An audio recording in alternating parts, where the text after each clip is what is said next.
Good afternoon and welcome. My name is Marion Voy, and this week we're going to be looking at tarot cards. So if you have an issue in your life and you're looking for an answer, I want you just to take a second to close your eyes. So just open your eyes and have a look at the 5 tarot cards, and I want you to look and see which card that you are drawn to, whether it be 1, 2, 3, 4 or 5. And now I'm just going to tell you the meanings of these cards. This is card number 1, and as you can see, it's one of the major of the tarot cards, and it's the first one of the major cards, and it's actually called the Fool. And the Fool is very much about finding joy and excitement within your life. It represents the first step on a journey, but that step involves, you can see it almost looks as if the Fool wants to jump off a cliff, but what that represents, the cave and the background represents your comfort zone. And for steps in your new journey, then you need to come out from your comfort zone and you need to take a leap of faith, knowing that when you make that decision and you take that leap of faith, then you will land and land safely. So this involves looking at your fears, whatever it is that's holding you back from taking steps forward in your life. And I think we all recognise within ourselves when the Fool energy is starting to surface within us, because we start to feel restless or we start to feel dissatisfied with what is around us and the life that we have created for ourselves. So if you're drawn to the Fool, that's excitement, because it's time for you to take the first steps on a new journey. So face your fears and go for it. So that is card number 1. Card number 2, also a major card, and this card is the Lovers.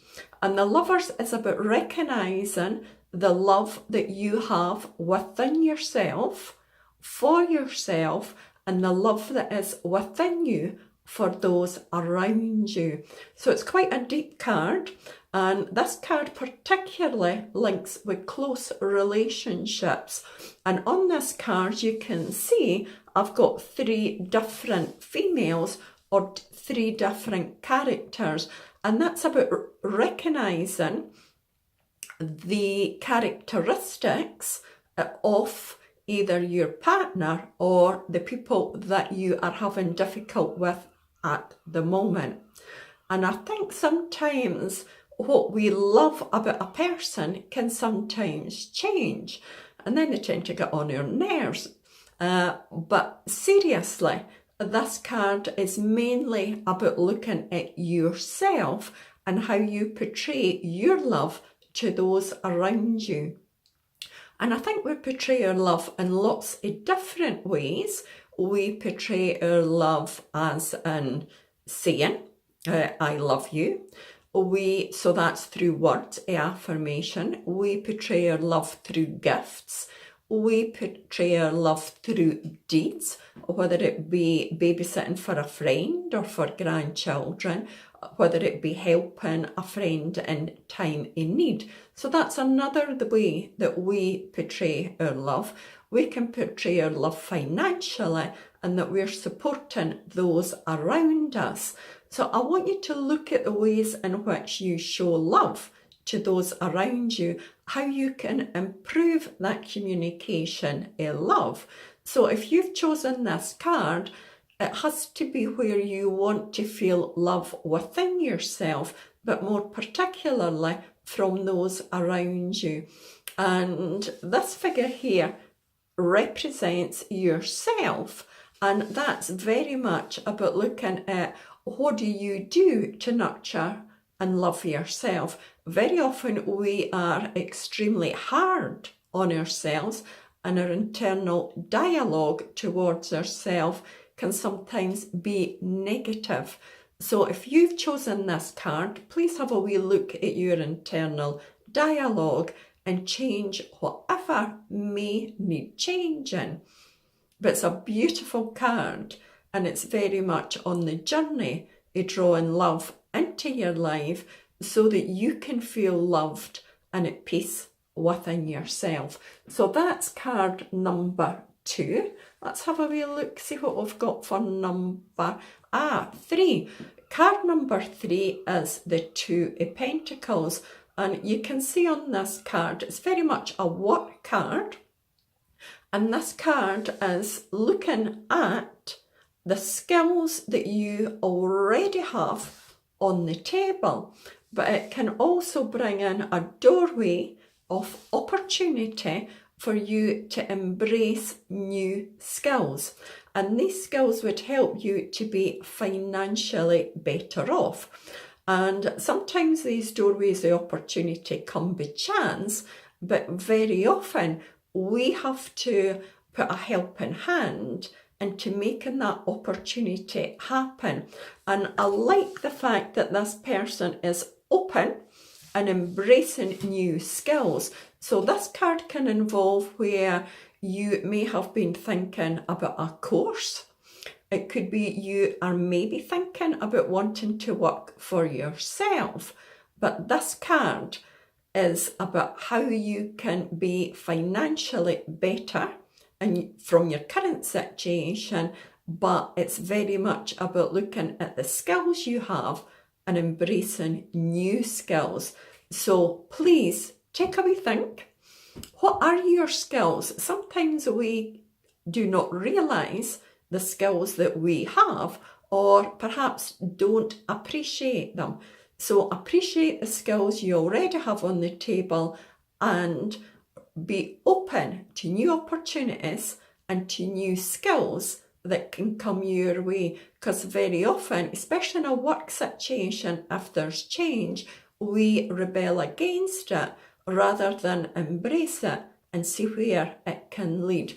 So that's card number 3. This is card number 4. So let's have the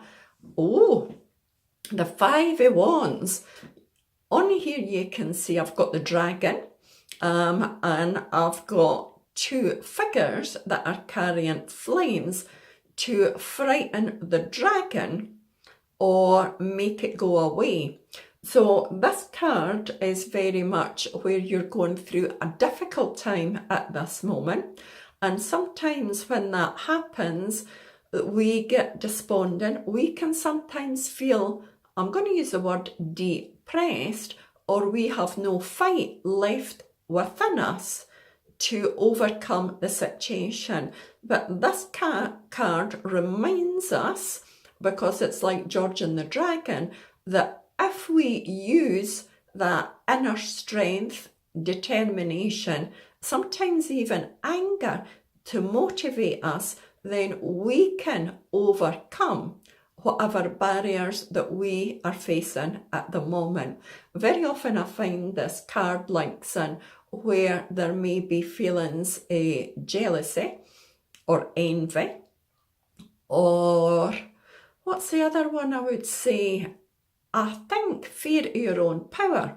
So it's about fighting whatever you're up against, and the knowledge that although that situation looks big, looks scary, and you're frightened to tackle it, then know that you can overcome it through pushing yourself forward, getting rid of your fears and your nervousness and your tension. So it's a lovely card, but unfortunately it does link where things are difficult for you at the moment.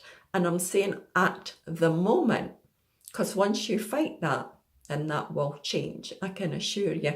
So I've got this card as card number 4. And then the last card is one of my favourite cards, and it's called the Wheel of Fortune. And the Wheel of Fortune, very much we can go through periods of what we would say good luck, where things fall for us. Other times we can go through periods where life's hard and we feel everything is going against us. And this represents the figure at the bottom where we feel we are hanging on by a thread, where we can be in a dark place. But this card can link in, rather than waiting on your fortune or good luck to come, it's very much about taking control so that you are changing your luck or changing your fortune, so that you're turning the wheel so that you can get to this place of peace. And it's a lovely card actually, because the place of peace is this, it's almost a Buddha energy that is sitting very, very quietly and at peace with themselves. And I think sometimes we need to sit in that peace to recognise and harness the determination that we need to turn the wheel. Very often you can see I have scissors in this card. It can be where there are people that we, or things that we need to cut from our life that can actually be pulling us down, even though we are trying to move forward. And I think in a lot of instances, this card brings in where there are people who can be quite negative towards us and undermine us, or just pull our confidence away from us, or give us wrong information.